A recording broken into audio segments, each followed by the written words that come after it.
The first bullet point is just kind of getting to school, right? Yeah, just it's a new school, recently built school, first football game, Okay. friends and okay. Yeah. So Northridge High School was built while I was in junior high. And the first year, Northridge only had a sophomore and a junior class.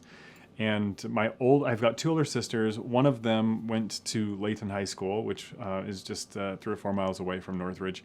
My second oldest sister, she went to Layton for the first couple of years, and then she finished out at Northridge with her junior and senior year.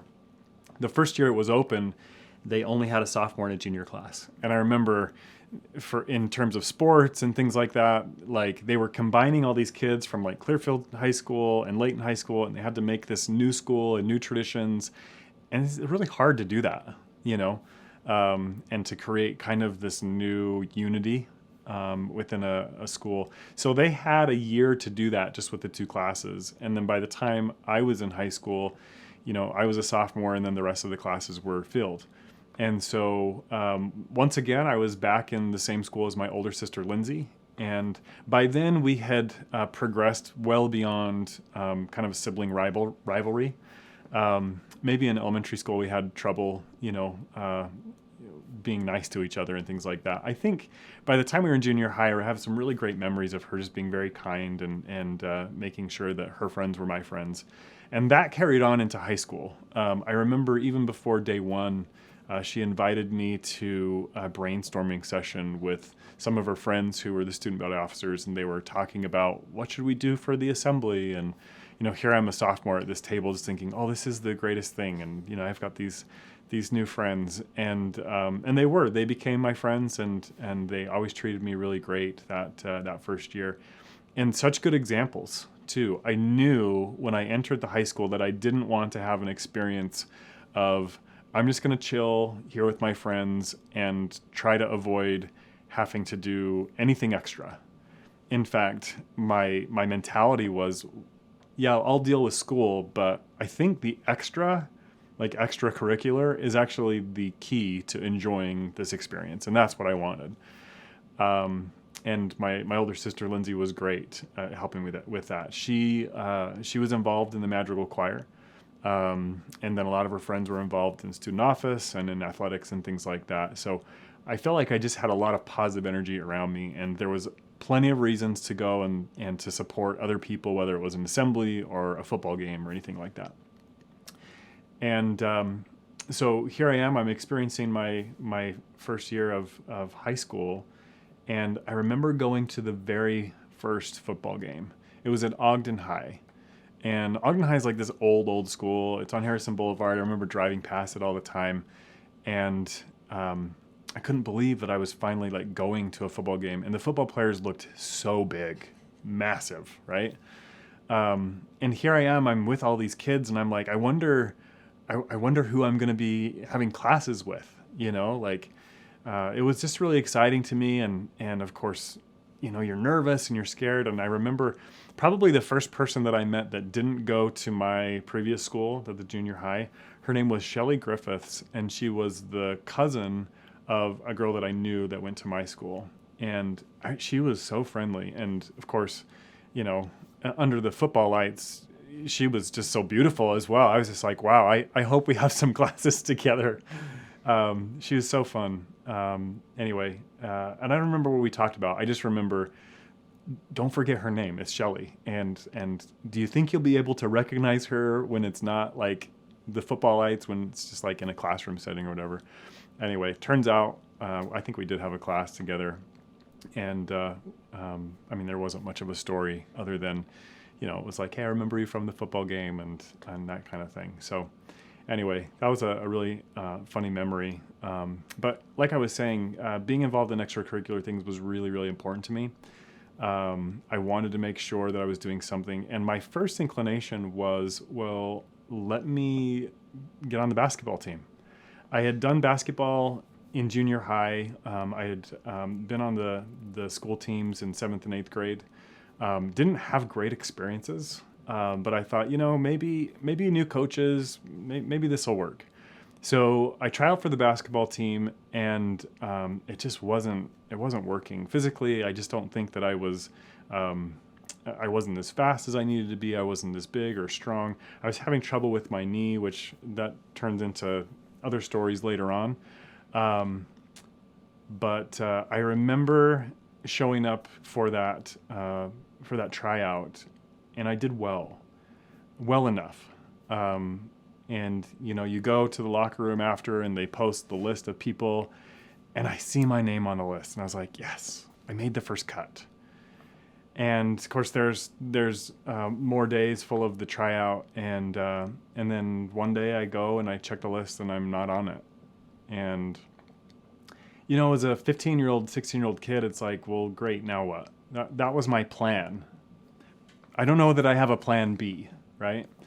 Well, I did kind of have a plan B. I was interested in doing student office. One of my best friends, he's still a best friend today, his name is Clark. He did student office all through junior high, and I helped him with all of his campaigns. We were kind of like a little duo that, that just won student officer campaigns, right?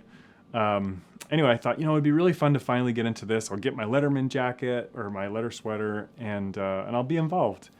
I remember going to, so I didn't run for office and have people vote for me. They did that. That wasn't my style. I was going to go for one of the applied positions. And so, I filled out the application and go to my interview. And I just remember the interview being really weird. I have my friends interviewing me, people that I've known for a long time where they were officers and they're interviewing me and asking me these questions, and I'm just failing miserably, but probably not realizing how bad I'm failing. And I think one of the questions must be like, it must have been, tell me something, like one of your weaknesses, right? And this makes me laugh quite a bit now, because I think there's a scene from The Office where he says, like, my weakness is caring too much or something like that. I did not say that. I wish I would have said that. I think I just stood there and just said, I don't really know. Like, what kind of an answer is that, right? And I didn't end up making it. Surprise, surprise. So that was plan B. In junior high, I had been involved a little bit in music and musical theater, and I had the kind of experience where I was like, that was fun, but not, I want to repeat it fun. It was the kind of thing where I just thought, okay, I've done that, and I don't need to do anymore. So there was a musical going on that year that I decided I am not doing that. So here's all these opportunities that are showing up, and I'm just going to class. That was it.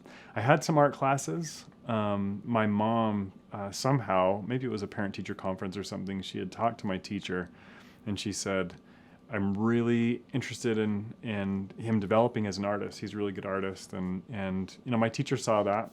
And they kind of concocted this plan. I don't know if it was my mom telling her or if it was my teacher, but essentially all the kids would be given this like 8.5 by 11 sheet of paper and be given the assignment, like, draw whatever. And then my teacher would come to me, and my sheet of paper was twice as big. And for some reason, I was just like, what? That's like not fair, It's so much more work. I don't know that I'd complain, so much now. I picture those tasks a little differently now, but that was what I was able to focus on, and I kind of bellyached the whole time because I was given more to do. But I think I tried to rise to the challenge a little bit. Fast forward to the end of the year, I just haven't done anything extra like I had hoped. I'd made some good friends. One of the goals that I had in high school, this is a silly goal, but I just didn't want to ride the bus. My sister could take me sometimes. My parents could take me. At the end of the year, I was able to drive myself, and we were able to juggle cars, so that was nice. But for the bulk of the year, I did not have a car, and I just remember I was kind of like this. I just would always ask people for rides. These people did not even live close to me. Like, I lived on the other side of town, right, on the east side of Layton, but there were some great people there that just had mercy. One of those people, her name was Felicity. She was an officer, and I met her because through my sister. And she had this cool little convertible. Her dad was the ceramics teacher. And anyway, such a cool girl. And, she's helping me get home. She's giving me rides all this time, and she's just treating me like I'm the most interesting person ever. And of course, at age 15, I'm just like, oh my gosh, I'm just like getting, starstruck and like crushing on this girl all of a sudden, right? And of course, nothing happens, but I just remember, thinking, oh, I just really hope that I can get a ride home from Felicity, right? Anyway, pretty funny, funny memory there. So towards the end, nothing is panned out. Nothing is panned out for my extracurricular stuff. And my sister comes to me and she says, you know what you should try? I think you need to get into the choirs. And I just thought, no, like that's your thing, not my thing. I'm more into sports. She says, I think you should get into the choir. And I took her up on it. And I will say this, everything amazing or good that has happened in my life since has more than likely revolved around music, which before at that time, that definitely was not happening. And I could not say the same thing about basketball. Other people probably can, I could not. But I auditioned for the Madrigal Choir, and I auditioned primarily for one reason, and it was because I wanted to go to Disneyland.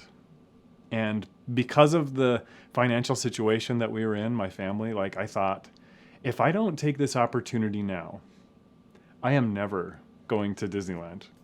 And so I tried out for the choir. I did not make the Madrigal Choir that I'd hoped. But the choir director said, would you be interested in joining the junior choir? And I thought, if I say yes, then my chances of getting into the Madrigal Choir go up. So I said, sure, I'll do that. And I didn't make the Madrigal Choir, but I did make the junior choir, and that was the beginning of something really new that I'll talk about in later episodes.